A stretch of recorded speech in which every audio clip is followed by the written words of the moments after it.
all my beautiful cinnabar moths, or any type of moth you'd like to be. Welcome to the Writer's Triangle, a podcast about all things publishing and books. And today we're going to be talking about marketing. And we're going to start with things you can do for free and go all the way up to things that can cost hundreds of thousands of dollars and everything in between. This is always a love letter to authors, and I want authors to know that you can market your book effectively for really low cost. And for those that have a larger budget, there are things that can maximize what you're spending and how you're spending. I think that all marketing plans begin with just that, a marketing plan. What do you want your marketing strategy to be? And that starts for me with budget. I start with how much do I want to spend marketing this particular book, and how can I maximize each dollar spent when I'm looking at marketing. So I start with what we can do for free. And the thing that we can do for free is have our books ready to go to market at least 3 months before their publication date, so we can get those review arcs out to reviewers, and we can sign up on Book Sirens and have a good run. And that's one thing, not Book Sirens, but reaching out to reviewers and magazines for reviews, trade magazines. It's free. You can do that for free. It's a roll of the dice as to whether or not your book will be reviewed. Make sure that the magazine that you're reaching out to has a history of reviewing the type of book that you've written. And if that's the case, absolutely send it to them. If your book is not the type of book that they typically review, it's probably going to be a long shot or a no for them to review your book. So that's one thing we can do. And so the 4 to 3 months, some places for those reviews require a strict 4 months.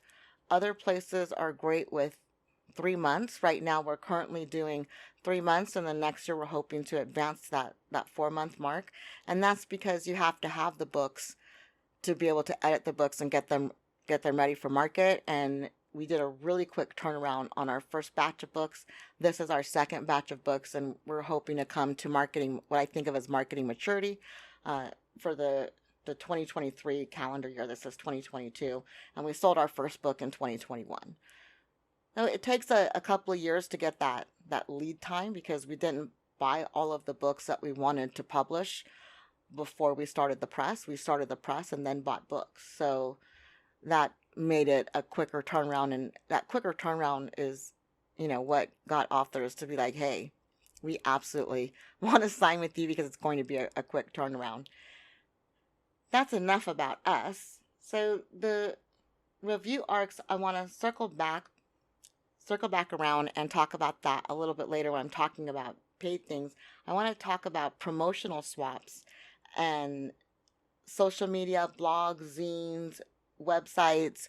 All of these things are opportunities for free advertisements. So promotional swaps is if you have social media or a website, you can tell someone, hey, if you promote my book, I'll promote yours. If you give me a shout out or a retweet on social media, I'll give you a shout out and a retweet on my social media. And most people, if they have the same number of followers of you, or up to the rubric I use, up to 3 times as many followers, those are people that you can make that exchange with. And there are a couple of people on social media that even have, 30 and 40,000 followers that are still open to doing those promotional swaps. And just look at what they tweet, and are they tweeting other people?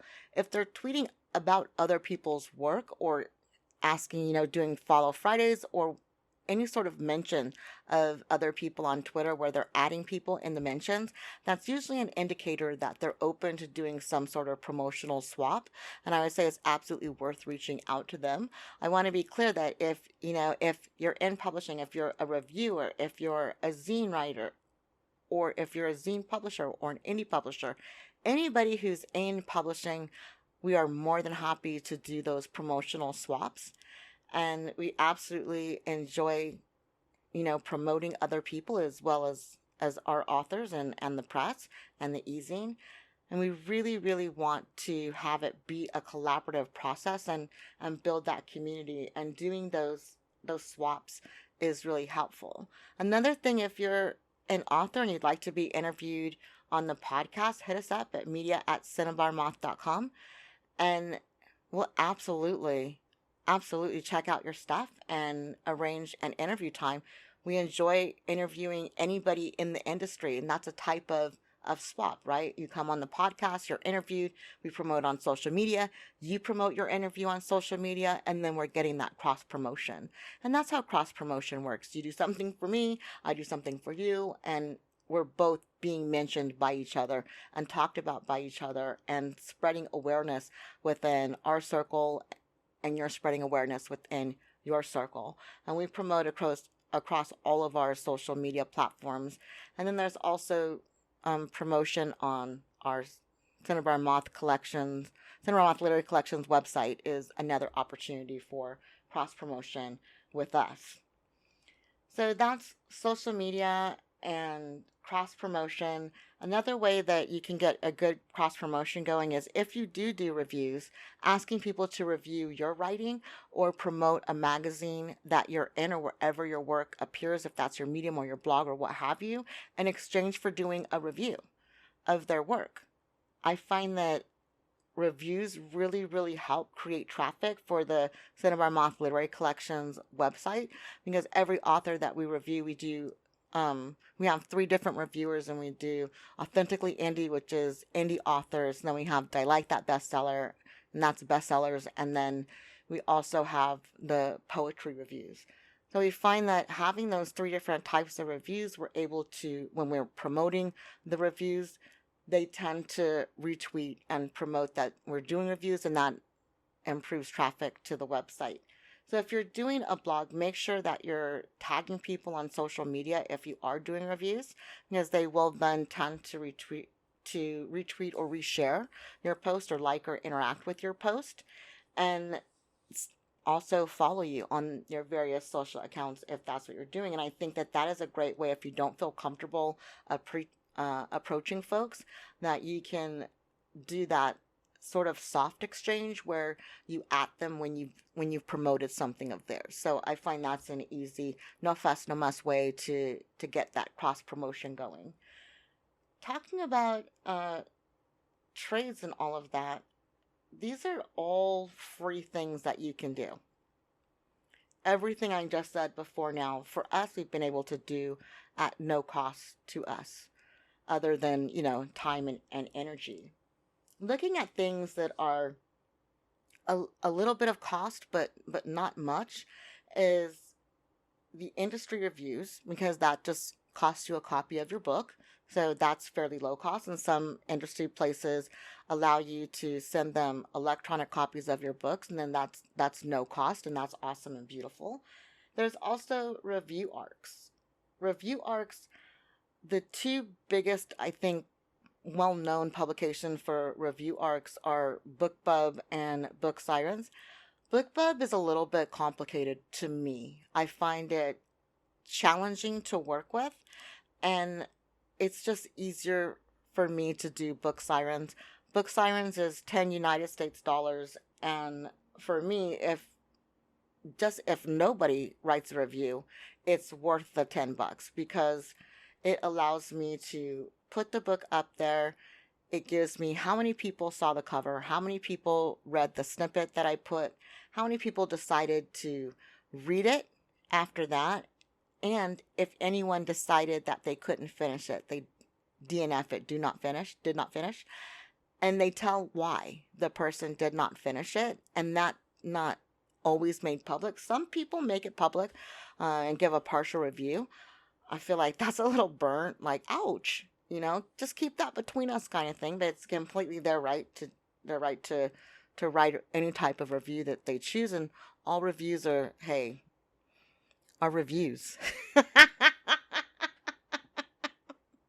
I want to say all reviews are good, and I know I've said that in the past. I feel like all reviews are good for a publisher. If we get a bad review, we get to know what someone doesn't like about the book, and what we might tweak when we're buying books and editing books and such. But I feel like for authors, bad reviews are never good. And it's always hard. So I encourage people to, if you're going to do less than 3 stars, think about not leaving a review, right? But that's just me. Another benefit for doing book sirens is that you get to read the reviews before they're posted. For us, that's just invaluable because not all of our authors read reviews. They don't go on Amazon and check their books, they don't go on Goodreads and check their books.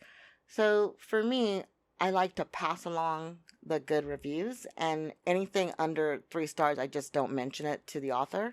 But I do give them the reviews before they come out on Goodreads. Usually, if I'm on top of emailing, but I get busy and I don't always. But I do, when the book is in that pre-launch phase, I do send them reviews then because it can take a really long time for a review to publish. And so I want them to know, hey, folks are reading your book, they're interacting with it. Here's some of the reviews. So for me, the $10 for Book Sirens is well worth it. BookBub is an auction, and I'm not going to go into all the details of BookBub because we don't do it. If you use BookBub, let us know in the comments what's been your experience. Do you find it convoluted? Is it challenging for you? Or do you find it to be straightforward? Educate me. Let me know.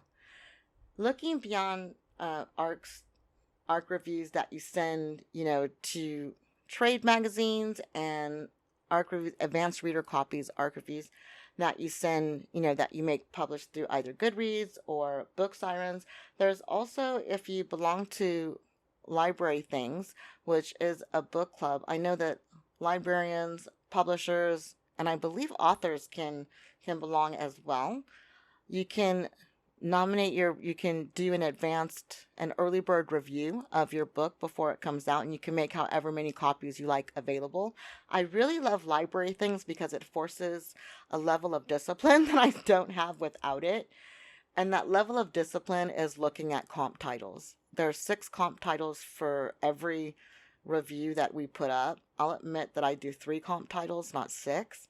I feel like 6 is overkill for me and my attention, so I do 3 for each book.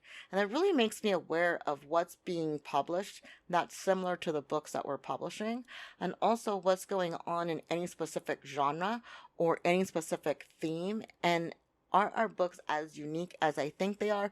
What's similar and what's different, and has me thinking about ways to market.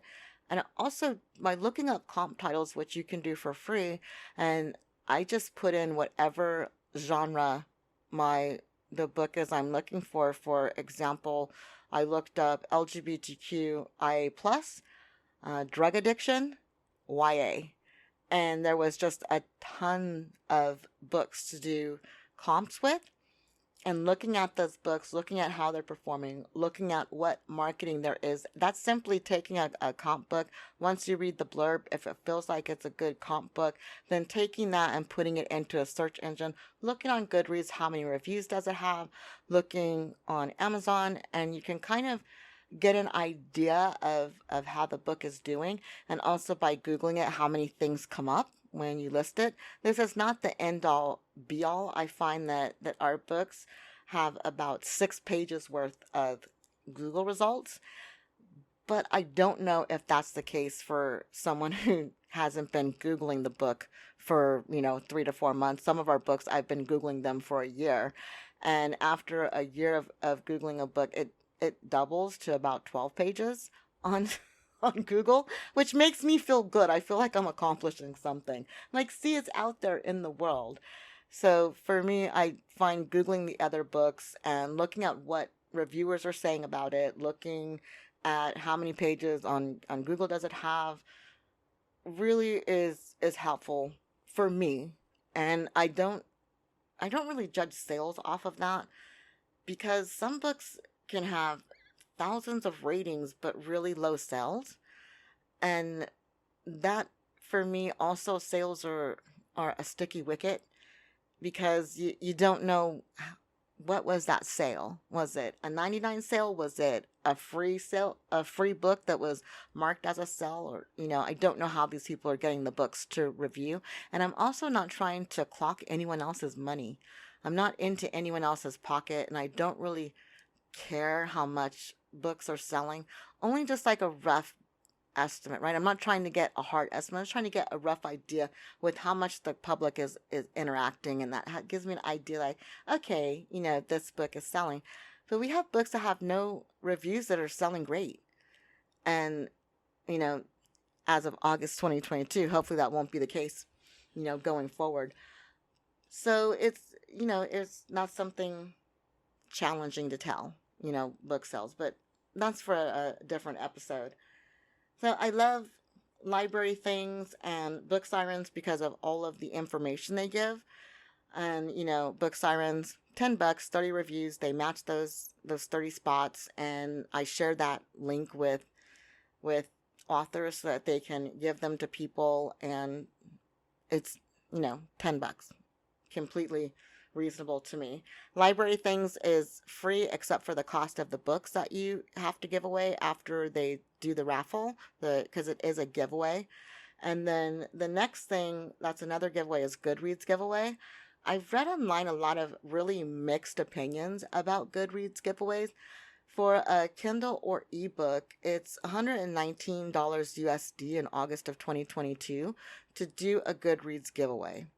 For me, that $119 is worth it, even if we don't generate any sales from that giveaway, because of the data that we were able to collect. It gives us a number of how many people joined the giveaway, how many people put the book on their shelf to read, and how many people clicked on the giveaway after reading the blurb and the cover. So I like to see how many people clicked on it, how many people actually entered the giveaway versus how many people clicked on it, and how many people shelved it to read. Those are all really interesting numbers, because something that was really challenging for me is that it feels like shouting into the void. Publishing does. It's so hard to get numbers. How many people have seen this book? How many people have heard that this book exists? How can we get those numbers? Book Sirens, Library Things, and Goodreads. Those three will give you some idea of how many people have seen your book. You will know at least, this many people have seen it based on how many people clicked on it for Book Sirens, how many people, clicked on it through Library Things, and how many people clicked on it from Goodreads. And that's important to me. It's important for my own mental health in publishing to have I'm very much a tangible numbers person. And if I don't know those numbers, it can drive me to distraction, because it can feel like if your sales aren't what you want them to be, and if you're not getting the number of reviews that you want to get, that you're hoping to get, it can be really challenging and really disheartening. And I want to move that away for authors. I want to remove that. Also, when you do a giveaway on Goodreads, they're more likely to leave a review on Goodreads once they have the book.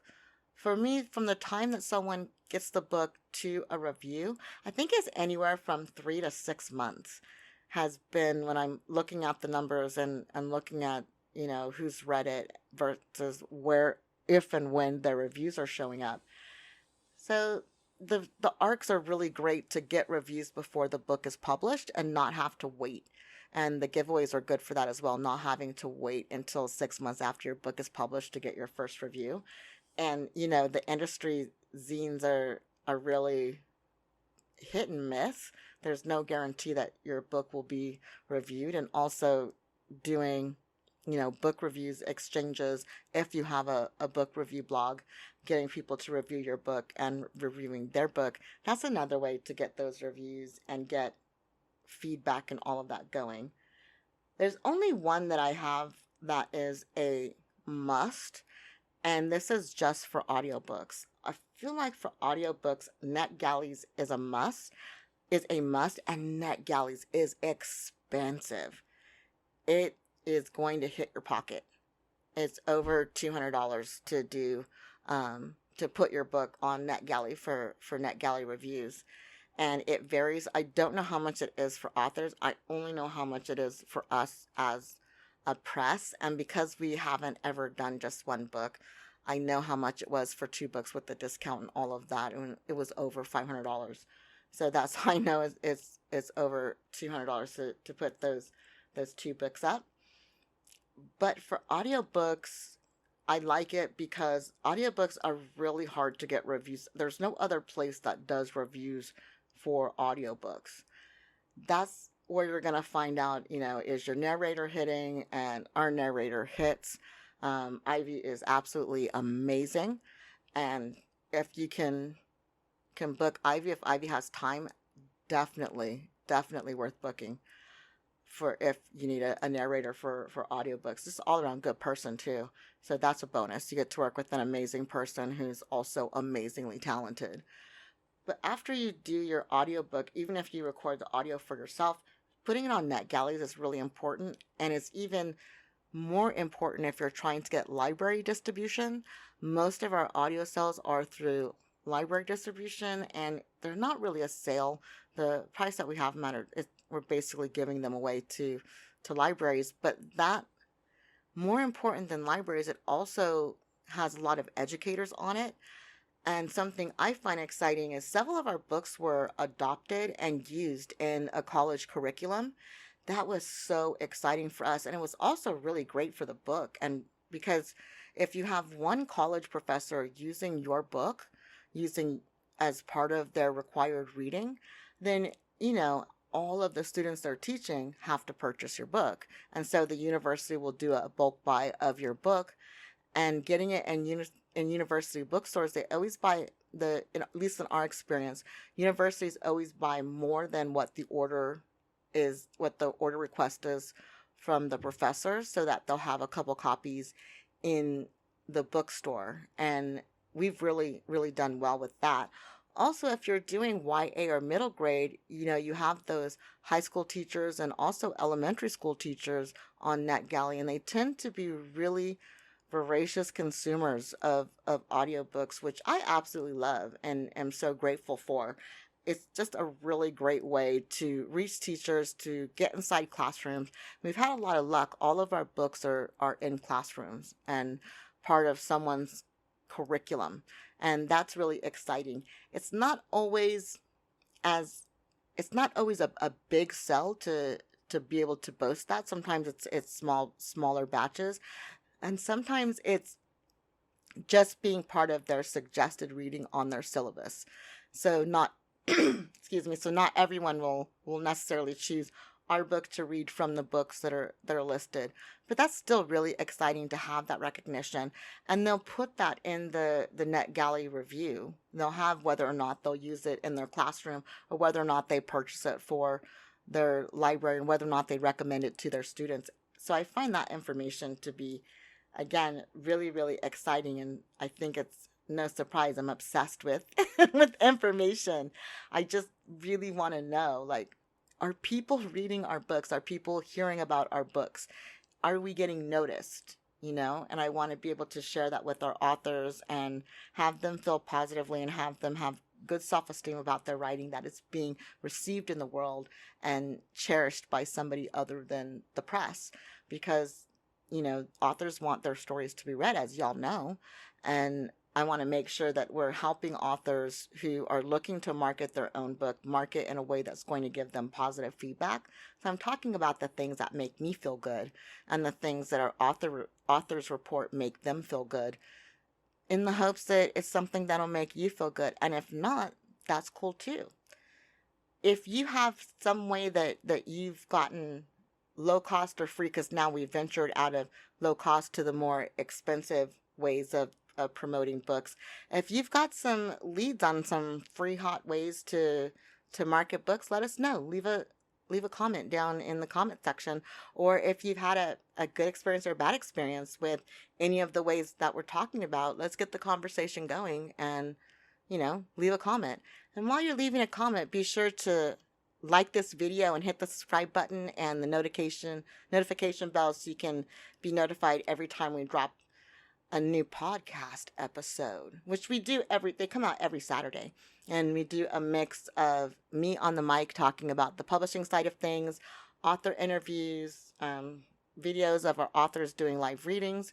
If you're an author and we didn't publish you, but you did a live reading and you have a recording of it, hit us up and let me know. And we'll absolutely be willing to, promote it and put it on our YouTube page and on our Spotify playlist and all of that. So to share that and get it, get some eyes and some ears on your reading of your book, because we are passionate about this indie scene and we want the indie scene to thrive. Excuse me. So we were talking about NetGalleries, which is a little bit more expensive, a lot more expensive than what we were talking about previously. Something that I find has a variable in cost and can either be really inexpensive or really expensive is Amazon and Google Ads. For me, Amazon and Google Ads, again, are too much work and require too much maintenance. And I'm just not into heavy expense and high maintenance. And I also don't like with Google Ads. If I were to put a Google ad, sorry, the Google ad would appear first, but right underneath the Google ad would appear all of my free links. But the reason Google does that is because people usually click the first link. Me, myself, I always skip past Google ads and look if there is a Google ad that I find interesting. I then Google the thing that's in the Google ad so that I can find it for free, because I'm not trying to charge them for a click. And I don't like those pay per click kind of setups. And I also don't like having to pick the limited region because we have global distribution. And I feel so limited if we're only advertising in one market. I find that to be really challenging. So I don't do that. And because I don't do that, we don't have any Amazon or Google Ads experience. I will say I did use Google Ads for my therapy practice and I saw no return on that. And the same thing with Facebook ads for my mental health practice and saw no returns on that. And based on that, I was like, no, I'm not going to mess around with Google ads. I'm not going to mess around with Facebook ads. And the same with social media ads, because I don't want to target any specific geographic area. And those types of ads are really tied to geography. And, sorry, and I don't find that to be my bag, or, I don't find that to be interesting. It's not something that I want to do. Looking at something, keeping that upward climb in cost is advertising in trade mags. And I think that if you're going to advertise in a trade mag such as, Forward Reviews or Paris Review, any of those literary trade mags, I would say join a writers association first and see if they offer discount advertising, because solo advertising can be, starts at about, I want to say around $500 and goes all the way up to, I think the most expensive magazine ad I saw was $50,000 for an ad. And I was like, okay, that's nice if you have it. I'm not rolling like that. Even if I was rolling like that, I don't think I would spend it on a single print ad. I don't think print ads are that effective based on my own experience looking through magazines and looking at advertising. And so for me, I just don't value that. But if you do, absolutely pursue it. And that's where joining the various associations, writers associations, can be helpful, because they do often, for their membership, have discounted rates. I know some of the associations that we belong with provide us discounted rates for library catalog advertising, and as well as some trade magazine advertising. Beyond all of these types, there's also, when we're looking at switching from internet and switching from print advertising, there's also television spot advertising, radio advertising, bus stop advertising. All of these other tend to be at the higher end, and they all tend to be geographically locked. So a bus ad will cost about $6,000 for 30 days at any particular bus stop, at least in the United States. In Japan, they don't do bus stop ads, and I haven't looked it up for the UK, Europe, or Canada to see if they do it. I did investigate it in the United States as something to consider for doing in our author's town, right? For local advertising. And I was just like, I don't know. Again, it's that being geographically locked that I really struggle with. Radio ads, again, are also geographically locked.